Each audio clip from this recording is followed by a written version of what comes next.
08868. On our 30-cent text line 0877 871 068. You can email us on air at sunshineradio.ie. Lyndsey Dolan with you till 11 o'clock this morning. Now, Calum has been in the news recently. He's starting to lose his hair a bit. Apparently, he's having secret treatment to stop him going bald.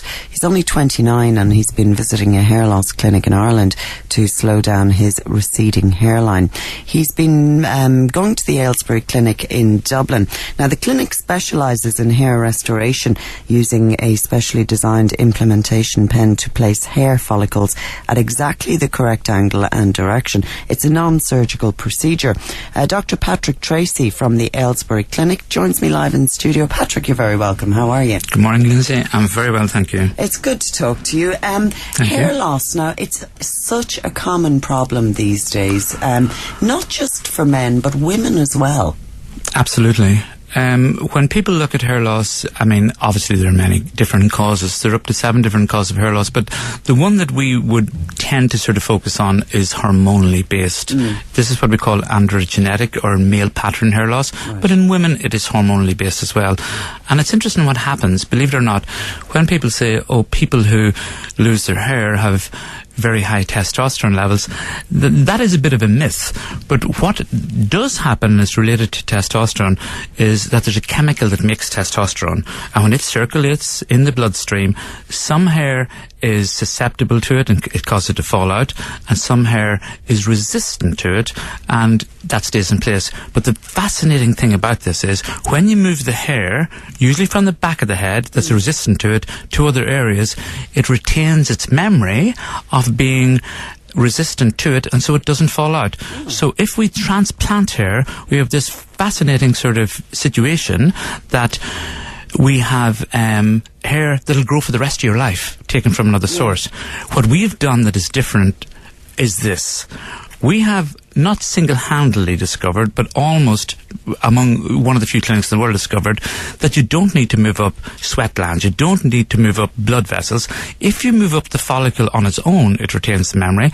And this has opened a whole new world, because until this point in time, we had a situation where you cut out big strips of the back of your head as a consequence to move up all the blood vessels and different things attached to the hair follicle.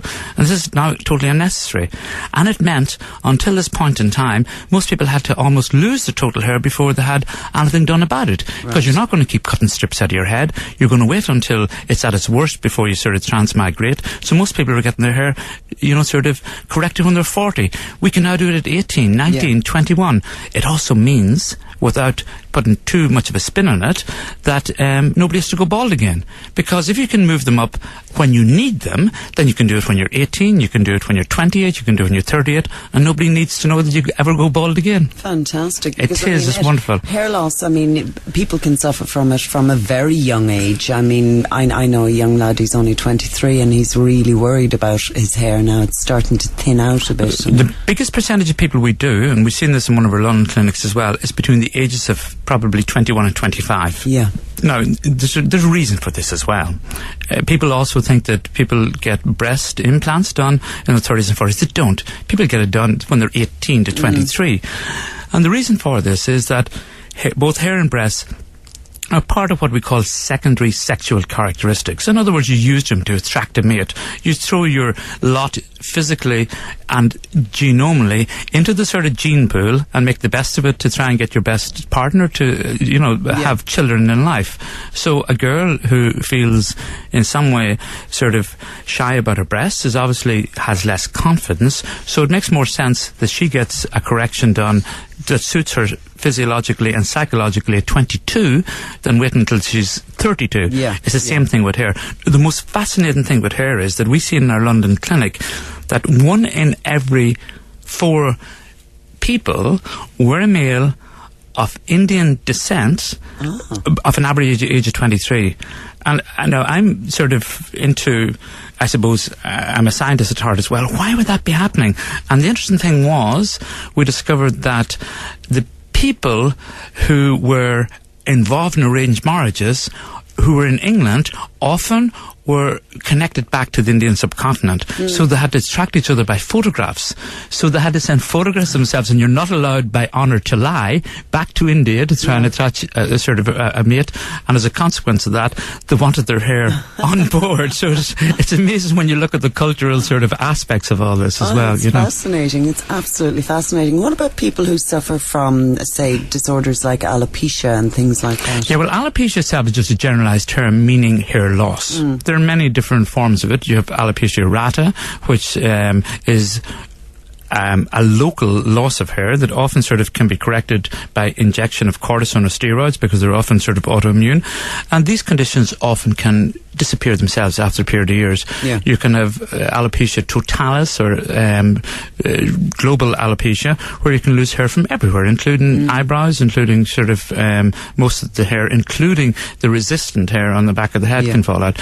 Then you have alopecia secondary to, let's say, fungal diseases, scarring, scalp psoriasis. So if you look at hair as being a seed that's growing in a fertile soil, then there can be many things that go wrong. The first thing is obviously something wrong with the soil itself, and that's whenever you have some scalp conditions. Yeah. The second thing may be when there's something wrong with the way it's being watered, and that's the blood that's been brought to it, that some of it has, in inverted commas, toxic chemicals of DHEA. That's the precursor of testosterone. We call it dihydroxyapiondosterone, and that's most male pattern baldness.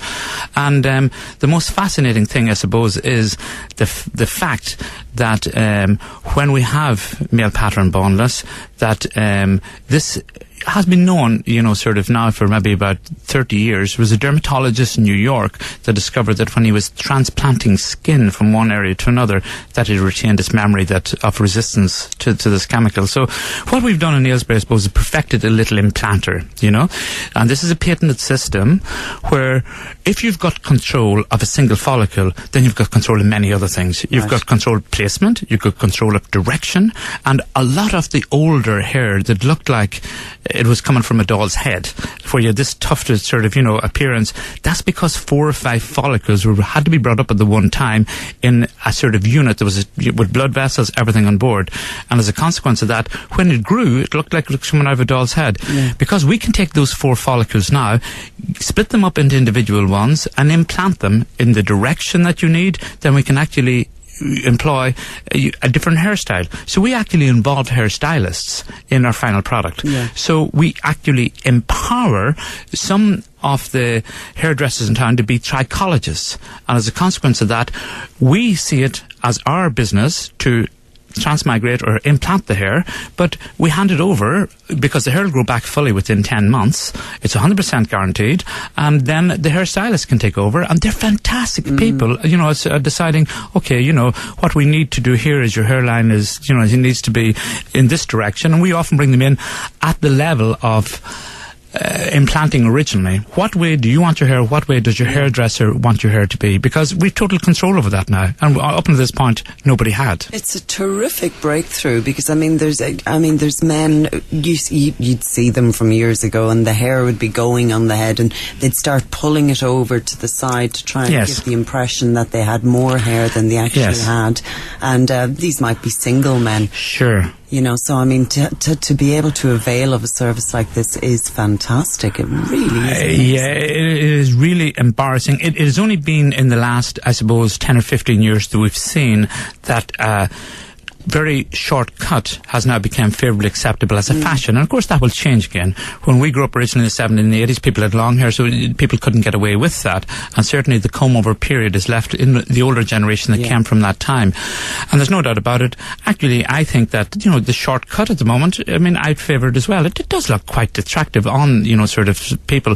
But it means technically that people who have hair loss problems can technically get away with it. Yeah. But I suppose that's because the fashion of the shortcut, which came in a post-militaristic sense, because a lot of people were going, involved in originally the Bosnian Wars, Kosovo, and the British Army, sort of Afghanistan and all that sense. But this will not last forever, and we know that sort of things go through cyclical processes. Long hair will be back again in fashion at some stage, and we thought we had a regeneration of it there about 4 or 5 years ago, and people were starting to wear sideburns again, and hadn't seen them since the early 70s. But there is no doubt about it that this means will last us through into probably the next breakthrough, which will be stem cells. And there's no doubt about it. Hair transplant coming down the line, you're going to have two big advances, like most things in medicine. You're going to have stem cell and cloning. Cloning is probably of hair as close as 5 years away, you know? Really? Yes, it is that close. The mechanism behind it technically has been worked out.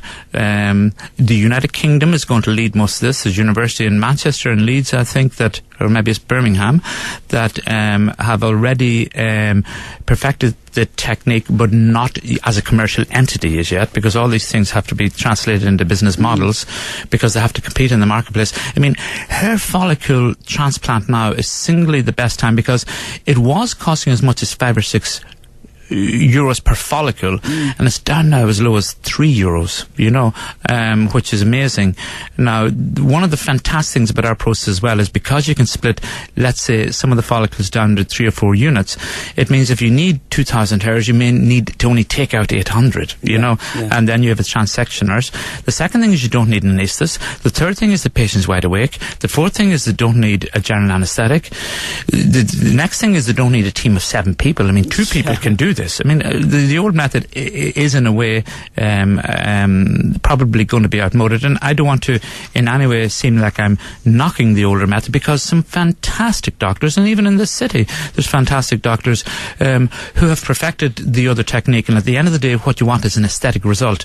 So even though our way is simpler, easier, more user-friendly, and probably the way the whole world will go, eventually, you know, FUE will, you know, overtake the previous methods, because in essence, as a patient, why would you want to get a big lump cut out of your head and go through a situation where you couldn't play contact sports for a long period? It's an operation you're having, really. Yes, isn't it? Yeah. you know. But I mean, Ailesbury has done this to a lot of processes. We looked at liposuction, and we said, you know, this can be simplified. So we drove, I suppose, liposuction under local anaesthetic, and now it's almost like a worldwide phenomenon. Vaser in 2003, don't forget, as an ultrasonic assisted method of liposuction, was still being done under general anaesthetic, and I was one of the first people who had it done on myself to prove that it could be a local anaesthetic. Now, I wanted to take the credit for local anaesthetic being used in liposuction.